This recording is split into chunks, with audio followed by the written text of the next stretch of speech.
Hello NEET aspirants, कैसे हो? बढ़िया। अरे बढ़िया तो कैसे हो सकते हो, एग्ज़ाम है तुम्हारी। कोई नहीं मैडम, एल लगे पड़े हैं हमारे तो। अरे कोई नहीं, मैं सब कुछ बढ़िया करने के लिए हूँ ना तुम्हारे पास। तो अब हम लोग नीट के फिज़िक्स के पीवाईक्यूज़ में क्या है कि ट्रिक्स लगाते हैं और ये लगाना सिखाते हैं। तो अगर आपको सीखनी है तो हमारे चैनल को सब्सक्राइब कर लो और पहले की जो 2 वीडियोज़ हैं उनको भी देख लो। और ये तीसरा वीडियो है और ये सारी ट्रिक्स 2024 के क्वेश्चन में ही लगाई हुई हैं। पहली वाली भी और अब वाली भी। 50 क्वेश्चन में लगभग 25 में तो ट्रिक्स ही लग जाती है तुम लोगों के। और फिर भी तुम लोग अच्छे मार्क्स नहीं लेके आते हो। फिज़िक्स सबसे टफ सब्जेक्ट लगता है तुम लोगों को। कोई नहीं, होता है होता है। अब फर्स्ट वाला क्वेश्चन देखते हैं। ये कोई भी एक प्लेनेट है जिसका मास है वो 1/10 है किसके, अर्थ के मास के। और इसका डायमीटर है वो हाफ है अर्थ के डायमीटर के। तो इसमें एक्सेलरेशन ड्यू टू ग्रेविटी अपने को पूछा है। तो अब भाई अगर इसका मास अर्थ के मास से कम और इसका डायमीटर कम है मतलब रेडियस भी कम ही होगा।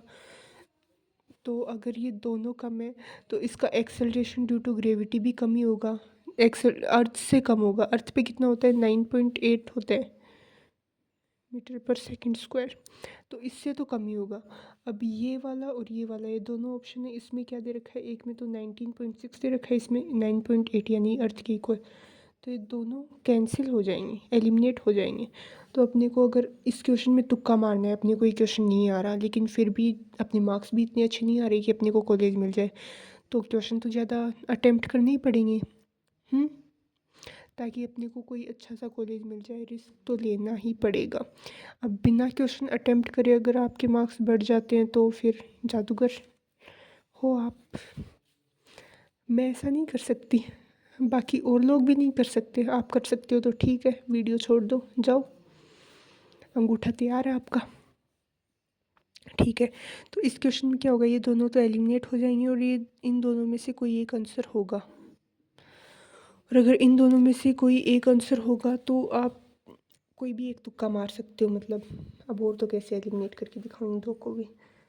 अब सेकंड वाला क्वेश्चन देखो, इसमें आपको मज़ा आने वाला है, मतलब एकदम दिल खुश हो जाएगा आप लोगों का कि ये दीदी हमें पहले क्यों नहीं मिली, काश हमें पहले मिल जाती तो नीट तो हम पिछले साल ही क्रैक कर लेते। कोई नहीं, अब मिल गई ना। वीडियो को मतलब चैनल को सब्सक्राइब कर लो, वीडियो को लाइक कर दो ताकि मैं भी थोड़ा बहुत मोटिवेट हो लूँ। यार आपको ही मोटिवेट करती रहती हूँ, मेरे को भी तो मोटिवेशन चाहिए ना थोड़ा सा। ठीक है, तो ये वाला क्वेश्चन स्टार्ट करते हैं। इसकी वेलोसिटी v और टाइम t, इसका ग्राफ दे रखा है अपने को। और इसमें एक्सेलरेशन और टाइम का ग्राफ पूछा है।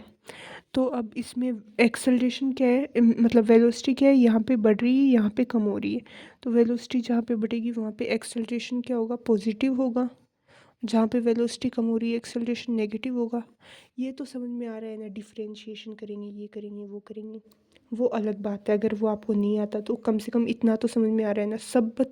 हर एक बच्चे से हर एक क्वेश्चन सही नहीं होता है। मतलब बहुत सारे ऐसे बच्चे भी हैं जिनको कुछ नहीं आता, बहुत से ऐसे भी हैं जिनको बहुत कुछ आता है। तो मैं सबको एक साथ रख के फिर समझा रही हूँ। तो इसमें एक्सेलरेशन पॉजिटिव होगा, इसमें एक्सेलरेशन नेगेटिव होगा।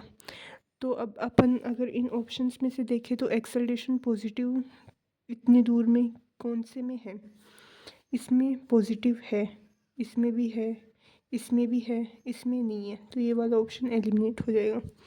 अब इतनी दूर में एक्सेलरेशन नेगेटिव है, एक्सेलरेशन पॉजिटिव ही दे रखा है, भले ही चाहे डिक्रीजिंग है लेकिन है तो पॉजिटिव ही ना। तो ये नहीं होगा, इसमें तो दे ही नहीं रखा। वाह वाह। ये वाला है, इसमें पहले एक्सेलरेशन पॉजिटिव है फिर एक्सेलरेशन नेगेटिव है।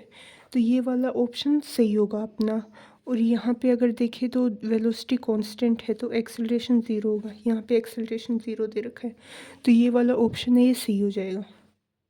ठीक है, तो इस तरीके से आप ये वाले क्वेश्चन अटेम्प्ट कर सकते हो।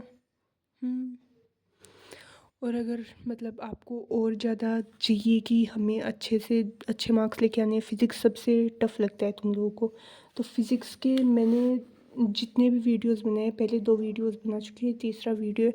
तो इन सब में मैंने फ़िज़िक्स के क्वेश्चन लिए हैं। फ़िज़िक्स के तुम लोगों के आते हैं 50 क्वेश्चन, जिसमें से लगभग 25 तो मैं ही करवा दूँगी, PYQs 2024 के।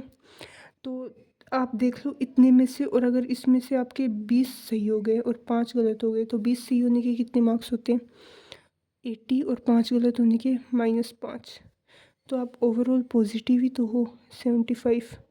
जिन क्वेश्चन में मतलब 25 क्वेश्चन अगर मान लो आपको नहीं आ रहे थे वाले क्वेश्चन, तो आप इनको छोड़ के आते, आपके 0 मार्क्स आते। और जो कि मैंने बताया, जिन ट्रिक्स को लगा आप यूज़ कर रहे हो, फिर आप एलिमिनेट करके फिर मार्क कर रहे हो, तो क्या होगा, आपके मार्क्स पॉजिटिव में आएंगे और 75 आएंगे। ये अच्छा ही है ना, मतलब एक तरीके से हाथ पे हाथ रख के बैठने से तो वैसे भी कुछ नहीं होने वाला, आपको अटेम्प्ट तो करने ही पड़ेंगे। तो ठीक है, अगर मेरी वीडियो अच्छी लगी तो लाइक करना, वैसे तो अच्छी बनाई थी मैंने। अब अगर तुम लोगों को लाइक का बटन दबाने में ज़्यादा दिक्कत आ रही है तो मैं क्या कर सकती हूँ।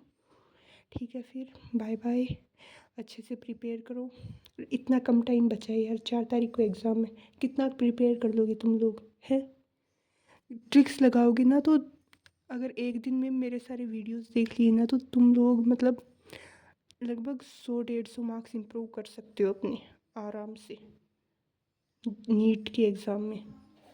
ठीक है, तो देख लेना वीडियोस, अगर अपनी भलाई चाहते हो तो।